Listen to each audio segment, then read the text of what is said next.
이정환 슬로우 뉴스 대표를 모셔서 지금 이 시점에 가장 핫한 뉴스 다뤄보도록 하겠습니다. 네, 어서 오세요. 안녕하세요. 네, 안녕하십니까. 네, 오늘은 또 어떤 뉴스를 가지고 오셨습니까? 이번 주 이슈가 많죠. 의료 대란도 있고, 딥페이크, 내년 예산도 나왔고요. 지금 이 시간 윤석열 대통령이 취임 이후 두 번째 기자회견을 하고 계십니다. 아하, 네.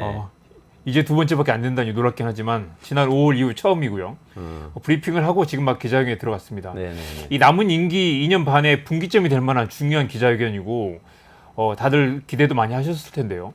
이 정면 돌파를 하고 다음 단계로 넘어가야 되는 그런 상황인데 한 시간 동안 지켜보니 여전히 동문서답에 동어 반복이 많고 그런 비판이 많았죠. 왜 윤석열 대통령은 사람들을 안 만나고 말을 듣지 않고 귀를 경청하지 않고 왜 실패를 인정하지 않는가라는 게 답답한 그런 부분이었는데 지금 계속해서 발목이 잡혀 있는 이슈들이 있죠. 그걸 지금 정면 돌파를 하지 않고 이번 기자회견에서도 계속 뭉개는 그런 모습을 보고 있습니다. 일단 많이 이슈가 됐던 게 최상병 사건과 관련된 본인의 태도 그리고 네. 가족 문제, 이 네. 김건희 여사의 여러 네. 가지 수사에 대한 문제 이런 네. 것들 많이 관심 가졌는데 그 언급은 혹시 브리핑에서 아직 나오지 않았습니다. 브리핑에는 전혀 나오지 않았고요. 브리핑은 오늘 이제 4대 개혁, 4+1 개혁 이야기를 중점적으로 얘기를 했습니다. 그러면 핵심적으로 좀 새로운 내용이 있나요? 일단 안타깝게도 다 이미 나온 내용이 대부분인데 연금 개혁과 의료 개혁은 한번 짚어볼 만할 것 같습니다. 네네네. 어떤 얘기가? 연금 개혁부터 살펴보겠습니다. 네. 세 가지 포인트를 짚었는데 지속 가능성과 세대 공정성, 노후 소득 보장 세 가지를 이야기했습니다. 지속 가능성은 이제 국민들이 불안해하니까 정부가 보장을 하겠다라는 걸 입법하겠다, 약속을 하겠다. 그리고 이제 모수 개혁은 안 된다, 좀 근본적인 개혁이 필요하다라는 얘기를 했고요.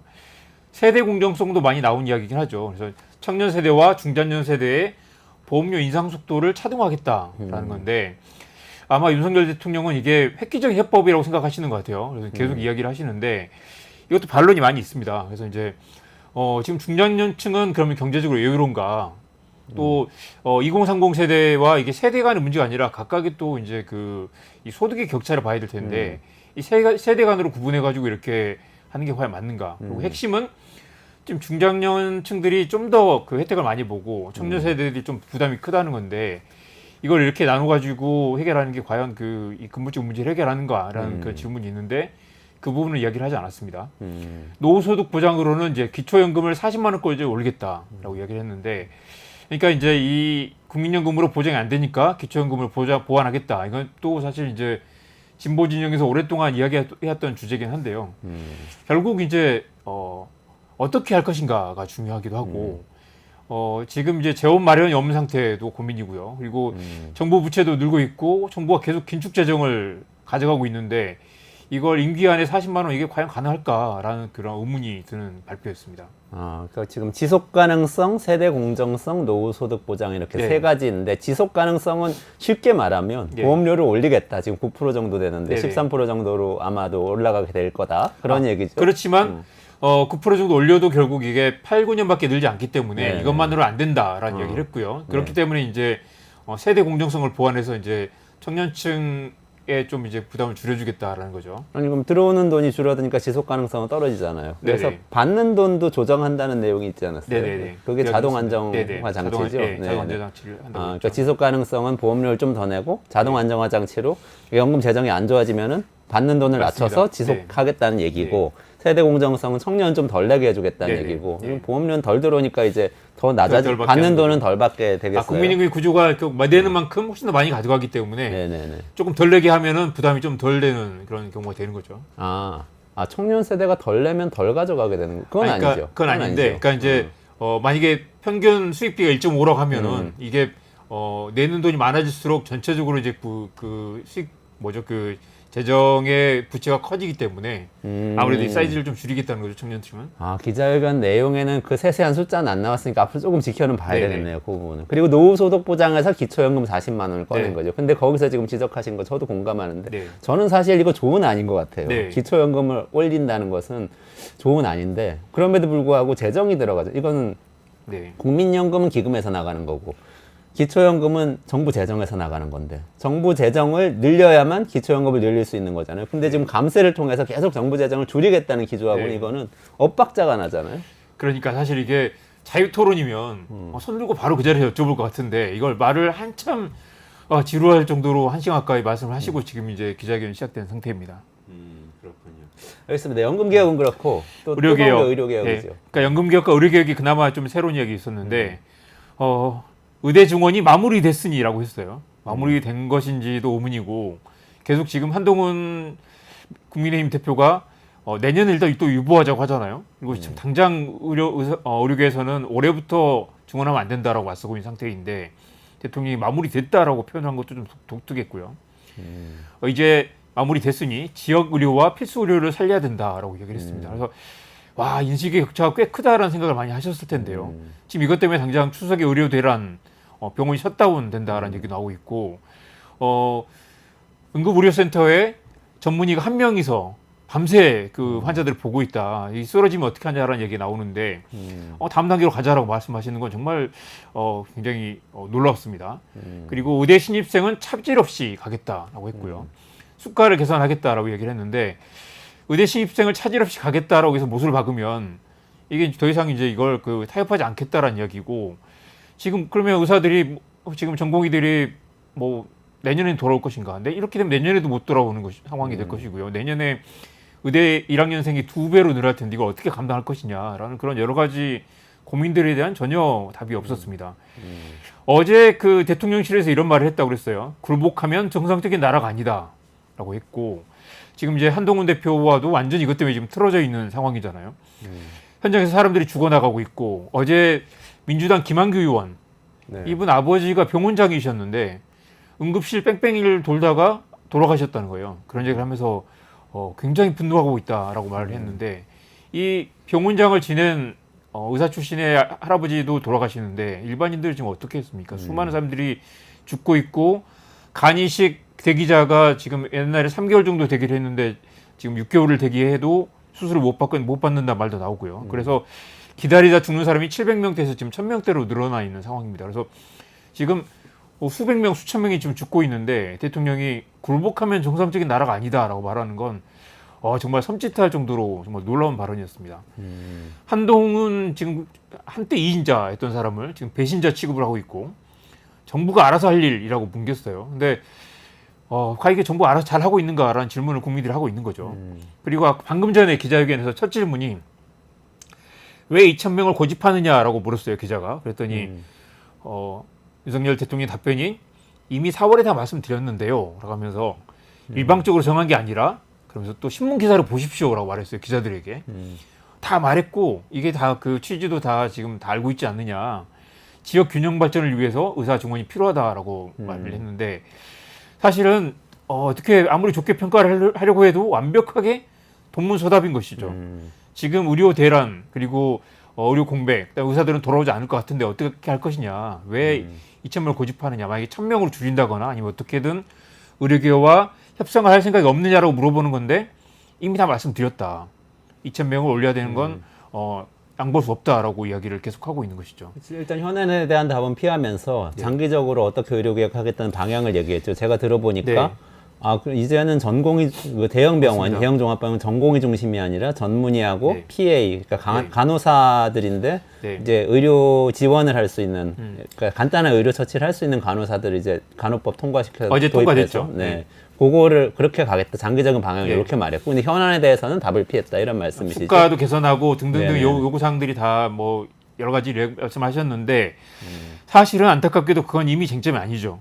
그리고 그것들은 당연히 필요하지만, 그리고 지금 의사를 증원한다고 해도 당장 이제 응급실에 의사가 부족한 것들, 내과, 외과, 필수의료 부족한 부분들을 수가를 늘리겠다고 했지만 그건 정확히 이야기하지도 않고 정작 의사들을 달랠 방안이 없다라는 거죠. 그래서 이제 한동훈 대표가 사실 이 문제를 들고 나온 거잖아요. 그래서 한동훈 대표가 어떤 시각을 갖고 있는지에 대해서 좀 정리해 주시고, 지금 대통령과 여당 대표와의 어떤 논쟁이 벌어지고 있는지 말씀해 주시죠. 지금 이제 근본적인 완전히 그 다른 상황으로 간 것 같아요. 그리고 이제 원래 이달 안에 윤석열, 한동훈 만찬이 예정돼 있었는데 참 치졸하다고밖에 할 수 없는 게, 이제 틀어지니까 밥을 안 먹겠다. 밥은 추석 이후에나 먹자라고 지금 미룬 상태인데요. 그만큼 집권 야당의 대표와 대통령 사이의 갈등이 그만큼 골이 깊다는 거고요. 더 이상 두 사람 사이에 대화가 안 되는 상황이다. 최근에 이제 정리를 해보면 윤석열과 한동훈의 갈등이 벌써 충돌이 5번째입니다. 기억 빠르게 볼까요? 첫 번째는 올해 1월에 김건희 디올백 논란을 두고 국민의 눈높이에서 생각해야 된다라고 이야기를 해서 대통령이 그때 이제 화가 많이 나가지고 한동훈을 심지어 그때 비대위에서 내보내려고 그랬어요. 그래가지고 이대로면 선거 망한다라고 하니까 이제 결국 봉합을 해가지고 한동훈 대표가 당시 비대위원장이 가서 폴더 인사를 했죠. 가지고 어깨를 툭툭 두드리면서 해결을 했습니다. 그게 1번. 네, 해결한 것 같았는데 해결 안 됐죠. 황상무 핵칼 테러 발언 때문에 시민사회 수석이었죠. 그것 때문에 또 총선이 질 것 같다라고 하니까 한동훈 대표가 한동훈 비대위원장이 거취를 결정해야 된다라고 얘기를 했죠. 그랬더니 윤석열이 또 한번 그 엄청 경로를 했다는 거예요. 뭔데? 그래서 이것은 인사권인데 왜 인사권은 대통령실을 결정하는 거다. 당연히 결정하는 거지만 여당 그 선거 총괄을 하는 사람이 당연히 이야기를 하셨죠. 근데 그것조차도 참지 못한 상황이었죠. 세 번째, 선거가 한참이던 시절에 그 선거는 끝났고 선거 패배했죠. 얼마 전에 이제 당대표 선거가 진행 중인데 김건희 익심 논란이 있었습니다. 문자를 김건희 여사가 사과를 하면 어떻겠느냐고 한동훈 비대위원장한테 보냈는데 문자를 씹었다는 거죠. 읽고 묵살했다. 그래서 이제 더 중요한 건 여기서 왜 이 메시지가 뒤늦게 공개가 됐느냐. 그 공개를 할 수 있는 사람이 결국 김건희 여사밖에 없잖아요. 김건희 여사가 내가 이런 일을 당했다. 내 문자를 저 사람이 이렇게 씹었다. 씹었다는 표현이 좀 경박하지만 딱 맞는 표현인 것 같습니다. 그래서 답을 하지 않았다. 네, 답을 하지 않았다. 네. 그 메시지를 일부러 언론에 노출을 한 거죠. 한동훈이 이렇게 나쁜 놈이다. 이 사람을 당대표로 뽑으면 안 된다라는 걸 김건희 여사가 기획해서 이걸 흘린 거고 나중에 전문까지 흘러나왔어요. 그랬는데도 결국 압도적인 차이로 한동훈 대표가 당선이 됐죠. 네. 이게 이제 세 번째 충돌이었고 네. 이때부터 이제 이미 그 부글부글 끓어오르는 상태였습니다. 네. 대통령실에서. 아마 2승 1패네요. 그러니까 황상무 사퇴, 익심 논란 이건 한동훈 대표가 이겼고 네. 1번은 1번만 홀더 졌죠. 인사로 패배. 그리고 네 번째 김경수 경남도지사 복권. 네네네. 이걸 왜 이때 밀어붙이느냐. 이제 아마도 대통령실에서는 윤석열 대통령은 김경수를 내보내면 이게 이제 민주당이 자중 질환이 벌어질 거다. 그러니까 김경수와 이재명이 서로 충돌하지 않겠느냐라고 했는데 한동훈 대표가 또 민주주의의 근간을 훼손한다라고 바른 소리를 했어요. 그랬더니 대통령실에서 또 경로를 했다는 거예요. 검사 같은 발언을 하신 이건 거죠? 대통령의 고유 권한이다. 그런데 이게 결국 이제 야권의 분란을 노렸는데 결국 여권의 자중질환, 정부와 당대표가 또 크게 부딪히는 상황이었죠. 이거는 뭐죠? 이거는 무슨 분가? 결국 김경수를 복권을 했죠. 복권을 했지만 이건 무슨 부라고 보기보다는 명분상 한동훈이 앞섰고 네. 김경수 복권한 데 대한 복권에 따른 정치적 실익이 없었죠. 네네. 그런데다가 지금 또 당대표가 한동훈이니까 한동훈 당대표가 훨씬 더 지금은 이제 정치적 레임덕 대통령보다 더 이제 뜨는 세력이잖아요. 아직 레임덕은 아니에요. 그래도 2년 조금 남았으니까. 네. 어쨌든 다섯 번째 지지율 충돌이 높을 수 지금 있죠. 이제 의대 증원인데 올해는 가되 내년에는 유의하자라는 발언을 했어요. 이게 또 역시 한동훈까지는 아니지만 이거 괜찮네. 한동훈이 나서서 이걸 해결해 보자라는 관측이 많았는데 심지어 또 이런 이야기도 했어요. 더 좋은 대안이 있으면 내놔봐라. 국민 건강에 대해서 나는 큰 책임감을 갖고 있다라고 이야기를 했는데 나는 큰 책임감이라는 표현이 듣기에는 누군가는 책임감이 책임감 없다. 없다라는 표현을 들렸겠죠. 그러니까 이제 대통령실에서 굴복하면 정상적인 나라가 아니다. 누구에게 굴복하느냐.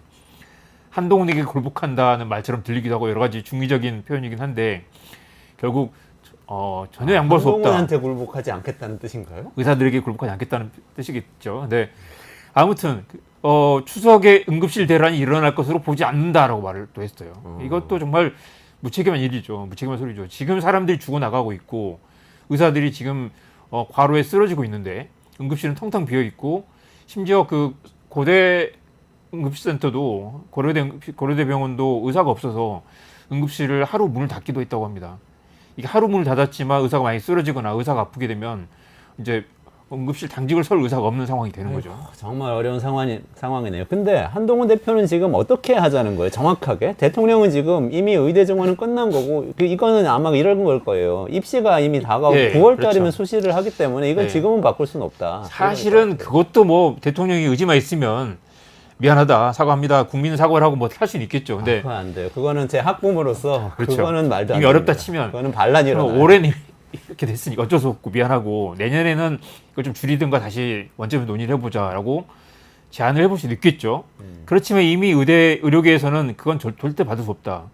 당장 올해부터 멈춰야 된다고 얘기를 하고 있기 때문에 이미 대화가 지금 안 되는 상황입니다. 그러니까 한동훈 대표는 정확하게 올해는 그냥은 네. 그냥 2,000명 증원된 가자. 안으로 네. 가자. 네. 가고 내년에라도 이걸 가지고 의료계와 대화를 해보자라는 거죠. 1년 유예라는 건 그럼 내년에는 다시 감원을 하자는 그렇죠. 거예요. 내년에 다시 2,000명을 줄여서 가자. 줄여서 네. 뽑자. 왜냐하면 학생도 지금 넘쳐나고 한 학년을 완전히 다 지금 꿇어야 되는 유급을 해야 되는 상황이기 때문에 그렇게 해서 풀어보자라는 거죠. 그 민주당 이재명 대표도 여기에 대해서 논의해볼 만하다고 논의해볼 얘기했죠. 사실 이재명 대표도 아주 이렇게 전략적으로 네. 한동훈 편을 들면 또 이 자중질환에 빠지게 되는 거니까요. 그래서 그런 말도 했다고 그래요. 이 한동훈 측근, 한동훈의 의중과 비슷할 텐데 내부 총질은 대통령실에서 하고 있는 게 아닌가라고 이제 굉장히 또 노골적으로 서로를 우회적으로 공격하고 있는 거죠.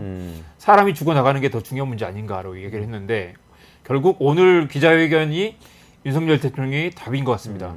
양보할 수 없다. 이대로 가야 된다. 답을 이미 한 거네요. 지난 4월에 내가 다 이야기하지 않았느냐. 신문에 다 나와 있다. 의대 증원을 해야 된다라는 이야기를 동어반복을 계속하고 있습니다. 자, 지금 윤한 갈등 5장면 주셨는데 네. 지금 몇 승 몇 패죠? 그래서 지금 상황이 어떤 거예요? 저울추가 어디로 아까 밀리고 레임덕은 있어요? 아니라고 하셨지만 한동훈에게 힘이 실리고 명분이 실리는 건 사실이죠. 그리고 아마 오늘 기자회견 이후에 기자회견이 아마 지금 상태로 보면 폭망할 가능성이 높은데 폭망하고 나면 윤석열 대통령의 지지율, 실망이 더 늘어날 것이고 이 상황을 안타깝게도 지금까지 보면 윤석열 대통령이 이 상황을 대통령실에서 독자적으로 해결할 그럴 의지나 능력이 없다라는 결론이 날 가능성이 높습니다. 폴더 인사 한 번은 패배했지만 그 다음부터는 계속 한동훈 대표가 차곡차곡 뭔가 그렇죠. 크레딧을 쌓아가고 그렇죠. 있으면서 네. 좀 그리고 권력 구도가 바뀌고 있다. 한동훈에게 못 이기는 척 힘을 실어주거나 하면 좋을 텐데 윤석열 대통령은 절대 2인자에게 양보하는 캐릭터가 아니기도 하고 검사 조직이라는 데가 원래 그런 조직이었죠. 상명하복의 조직이고 검사 동일체인데 지금 대통령과 당대표 동일체를 하고 싶어 하시는 것 같은데 그럴 수는 없는 거죠. 한동훈은 그런 순간 정치적 생명이 끝날 거기 때문에 한동훈은 계속해서 또 자기 지금 이 차기 권력을 구축하고 있는 상황 아니겠습니까? 그래서 아까 굳이 스코어를 따지면 1대4 정도 지금 된다고 할 수 있겠습니다. 4대1로 이기고 있다. 네. 그리고 정면 충돌을 향해서 뭔가 차곡차곡 명분을 쌓고 있다 이렇게 볼 수도 있어요. 네. 그렇군요.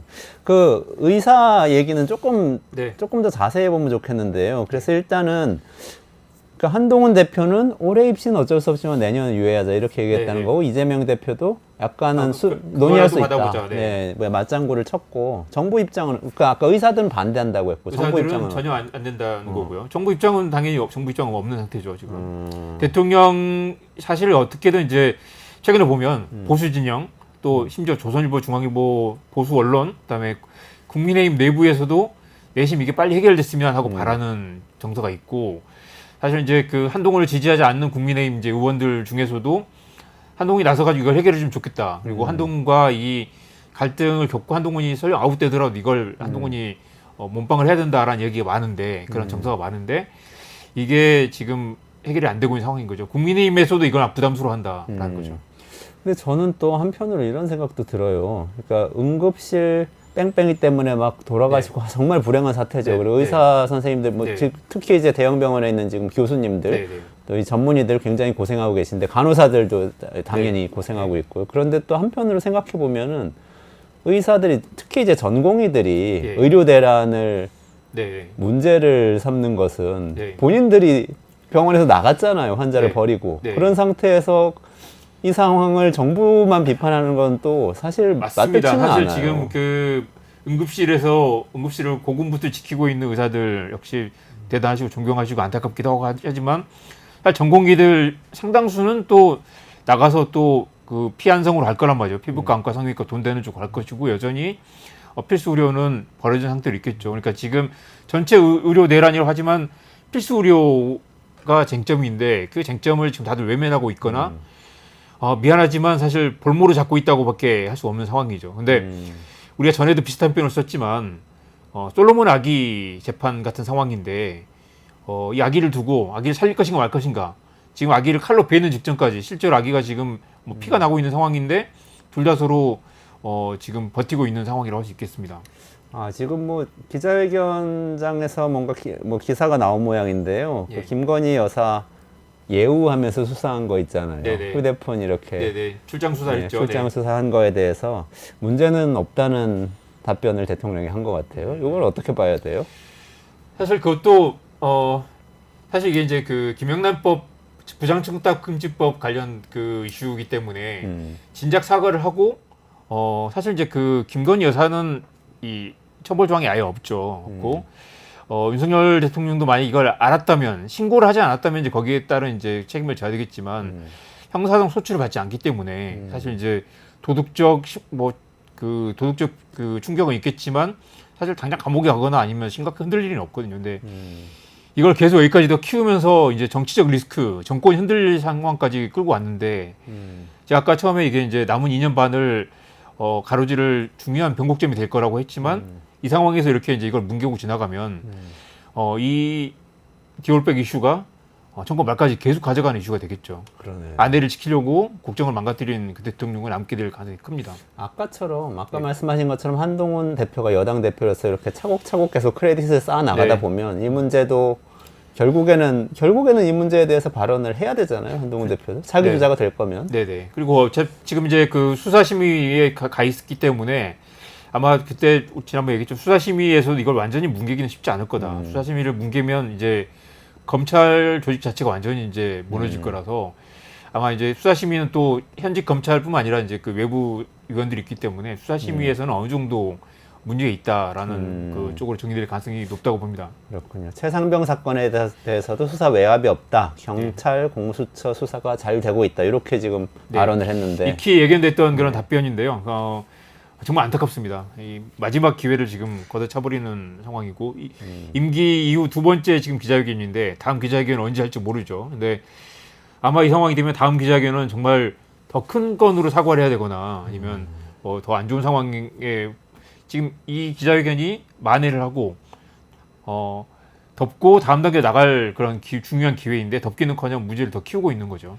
저는 최상병 사건에 대한 수사를 대통령이 언급할 때 특히 이제 특검에 대해서 언급할 때는 뭔가 민주주의에 대한 인식이 뭔가 잘못되어 있다는 생각이 들어요. 그러니까 착각하고 있다. 잘 모르는 걸 수도 있고 착각하는 걸 수도 있고 무시할 수도 있는 건데 최상병 수사를 특검이 해야 된다고 주장하는 것은 공수처가 수사를 못할 거라고 생각해서가 잘 못하고 잘하고의 문제가 아니고 본인과 관련된 사건을 관련이 있을 수 있는 사건을 본인이 임명한 수사기관의 장이 책임을 지고 수사한다는 것은 안 된다라는 어떻게 보면 굉장히 중요한 이게 부정부패와 관련된 원칙에 대한 얘기를 하는 거거든요. 설령 어떤 결과가 나오든 간에 그 결과 자체 의심받을 상황이기 때문에 그렇죠. 좀 더 공정한 사실 본인이 문제될 게 없다고 생각한다면 이거 그러면 나도 이 좀 공정한 결과로 이걸 빨리 털고 싶으니 제3의 어떤 공정한 이 특검이든 어디든 해서 이걸 공정하게 투명하게 처리해보자라고 제안할 수 있을 텐데 그렇게 하지 않고 있는 거죠. 시간 많이 갔네요. 35분까지 하시죠. 그렇죠. 네. 네네네. 그럼 조금 대통령 기자회견 얘기 여기까지, 윤한 갈등 얘기 여기까지 하시고 그 다음 뉴스 좀 전해주시죠. 한두 가지 살펴볼 수 있을 것 같은데요. 딥페이크를 볼까요? 네네네. 딥페이크, 네. 파장이 엄청나죠, 지금? 세상이 무너졌다라는 표현을 쓰더라고요. 딥페이크가 사실 이번에 이제 다시 한번 한국 사회가 깨달아야 될 거는 무단 촬영 배포가 사실은 이제 신체적 위해가 아니기 때문에 그렇게 심각하지 않다라고 생각하는데 실제로 이제 미국이나 이제 뭐 다른 나라도 보면 유럽 보면 이제 이런 이 디지털 성범죄도 거의 그 물리적 성범죄에 준하는 형태로 처벌을 하고 있고요. 이번 같은 경우 보면 이제 단순히 그런 영상을 보았거나 소지하고 있는 것은 처벌받지 않는 게 그동안에 이제 그 판례였는데 앞으로는 그것도 되지 않는다. 외국은 이제 그런 이 소지만 해도 제작만 해도 처벌하는 그런 쪽으로 많이 가고 있고요. 그래서 이걸 이제 학생들도 이게 그냥 장난삼아 하는 것으로 생각했을 텐데 이거 잘못하면 인생이 완전 끝장난다. 그렇죠. 감옥 가게 될 수 있다. 전과자 된다라는 걸 감안해야 되고 이 여학생들, 학생 피해자들도 죽어도 끝날 것 같지 않다. 지금까지 알던 세상이 완전히 무너져 내렸다. 이게 단순히 그냥 이 모욕이나 굴욕을 당하는 정도가 아니라 세상을 믿을 수 없게 되고 내가 완전히 그 까발려서 완전히 그 모든 사람에게 그 노출돼 있는 그 공포 상황을 평생 벗어날 수가 없다는 거죠.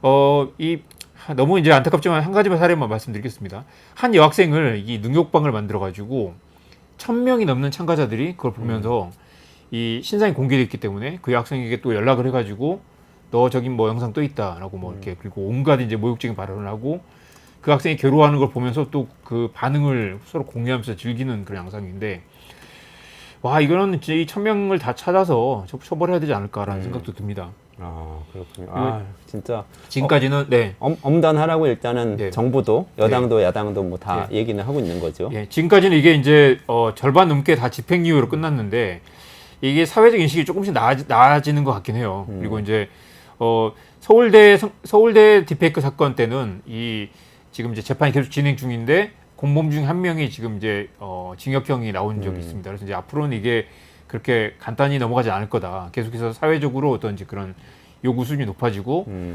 이 양형도 거기에 따라서 높아지는 양상입니다.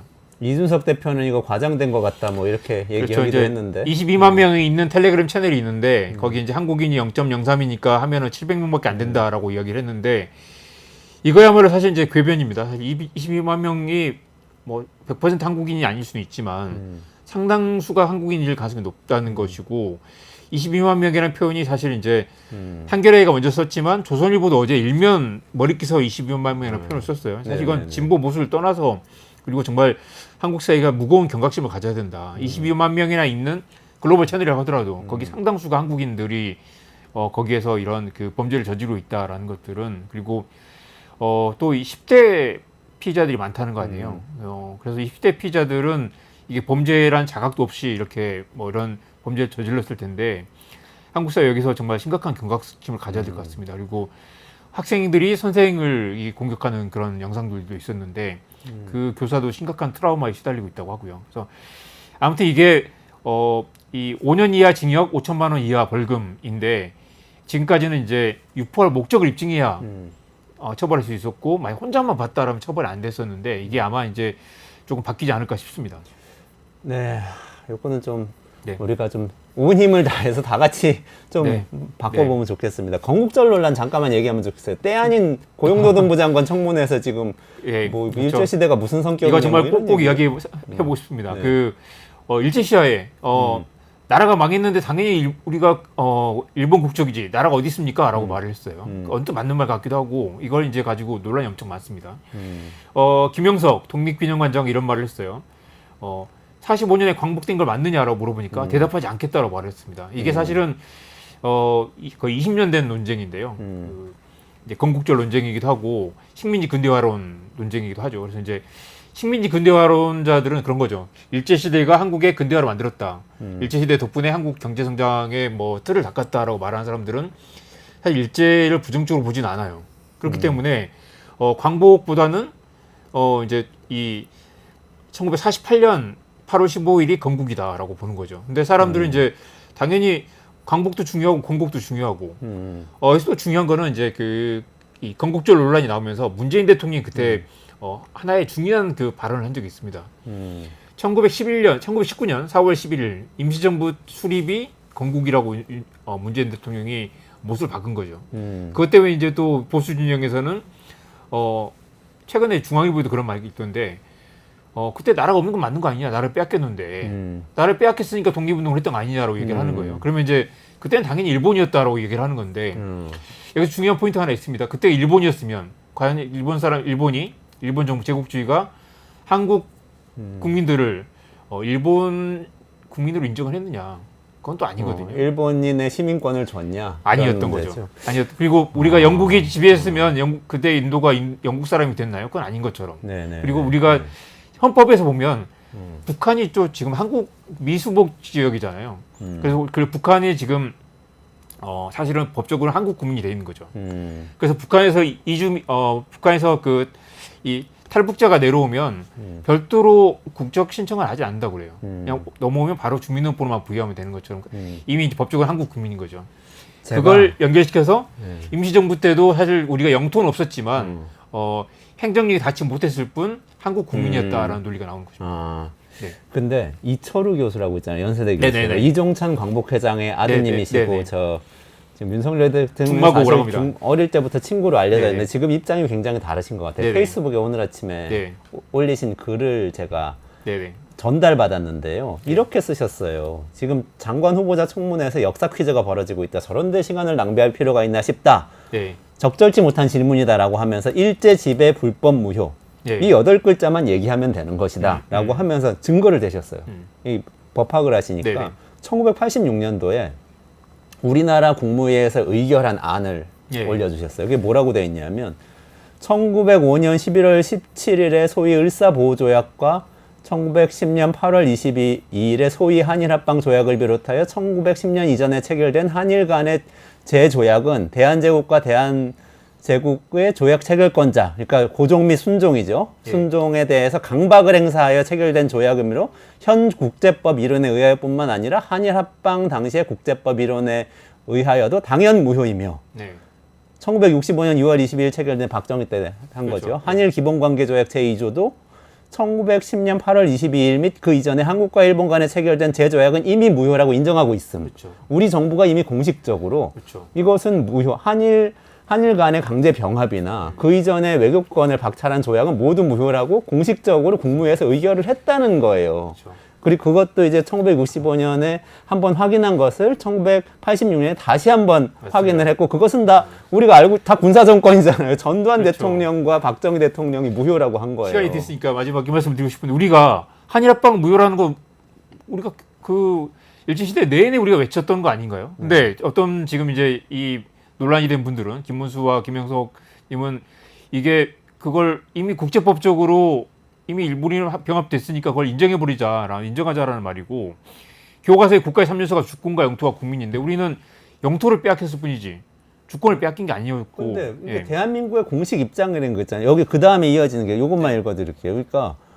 법적으로는 대한제국이 국가로서 소멸한 것이 아니라 계속 존속되어 왔으며 네. 그러니까 일제 강점 계속 네. 존속되어 왔으며 행위 능력, 영토와 인면에 대한 실효성 있는 통치권만 일본에 의하여 불법적으로 대리 행사되어 온 것이다. 명쾌하네요. 그리고 대한민국은 1945년 8월 15일에 독립한 신생국이 아니라 일본에 의하여 제한되어 왔던 주권을 회복한 것이며 대한민국은 동일한 국제법 주체인 국가 내에서의 국채, 정체 및 국화의 변경에 해당하는 것이므로 대한제국과 대한민국의 동일성은 계속 유지되는 것이다. 네. 라고 1986년 전두환 정권 때 이미 국무회에서 의결해서 우리는 공식 입장을 갖고 있다는 거예요. 근데 장관 후보자가 네. 나와서 그런 대답을 한다는 거 약간 그냥 본인이 어디서 읽은 책을 지식을 자랑하는 것인지 네. 뭔지 모르겠어요. 그리고 그분을 지금 이제 임명을 강행하겠다고 하는 그 대통령의 심리도 사실 정말 이해하기 어렵습니다. 네.